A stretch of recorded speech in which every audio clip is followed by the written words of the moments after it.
आज़ादी के वक्त की पहली ऐसी मिस इंडिया जिसने पहले हिंदू लड़के से शादी रचाई, फिर मुस्लिम से किया निकाह, पेट में पल रहे पांचवें बच्चे के साथ बनी मिस इंडिया। जी हाँ, हम आज आपको ऐसी ही एक महिला की कहानी बताने जा रहे हैं जो कि पहली आज़ादी के वक्त की मिस इंडिया बनी। आज बात होगी देश की पहली मिस इंडिया की जिनके पेट में पांचवा बच्चा पल रहा था और वह एक नई इबारत लिख रही थी। वह सिर्फ मिस इंडिया ही नहीं बनी बल्कि हिंदी सिनेमा में भी काफ़ी योगदान दिया। कभी स्टंट वुमेन बनी तो कभी प्रोड्यूसर बनी। हर बार उन्होंने साबित कर दिया कि वह हर किरदार में फिट है। 17 की उम्र में उन्होंने पहली शादी की और 22 की उम्र में दूसरी पत्नी बनी। इस महिला ने जितनी शोहरत हासिल की, उन्होंने ज़िंदगी में उतने ही दर्द देखे। चलिए मिलवाते हैं इस मजबूत महिला से। एस्थर विक्टोरिया इब्राहिम, जिनका स्टेज नाम प्रेमिला था। जब उन्होंने मिस इंडिया का ताज साल 1947 में अपने सर सजाया तो उनकी उम्र 31 साल की थी। वह 4 बच्चों की माँ बन चुकी थी तो पांचवा बच्चा पेट में ही पल रहा था।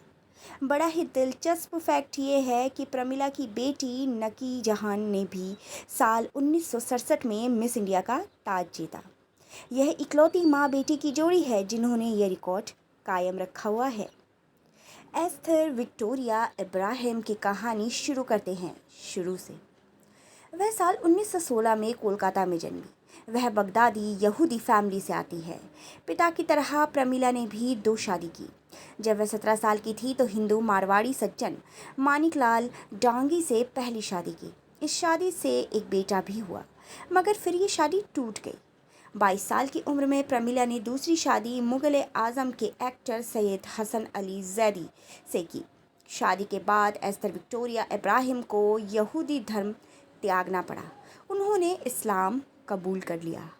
एस्थर विक्टोरिया इब्राहिम उर्फ प्रमिला की दूसरी शादी से 4 बच्चे हुए, मगर ये शादी भी भारत पाकिस्तान के बंटवारे में झुलस गई। जैदी पाकिस्तान लौट गए और प्रमिला ने भारत ना छोड़ने का फैसला लिया। उन्होंने मुंबई में रहकर फिल्में बनाई, प्रोडक्शन संभाला और खूब काम किया। प्रमिला के बेटे हैदर अली ने साल 2008 में ऋतिक रोशन की जोधा अकबर फिल्म का गाना गाया।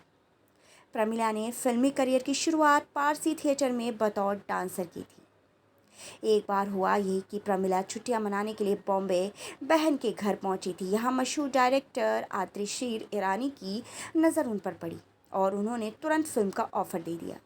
फिर क्या, उन्होंने 1935 में डेब्यू किया।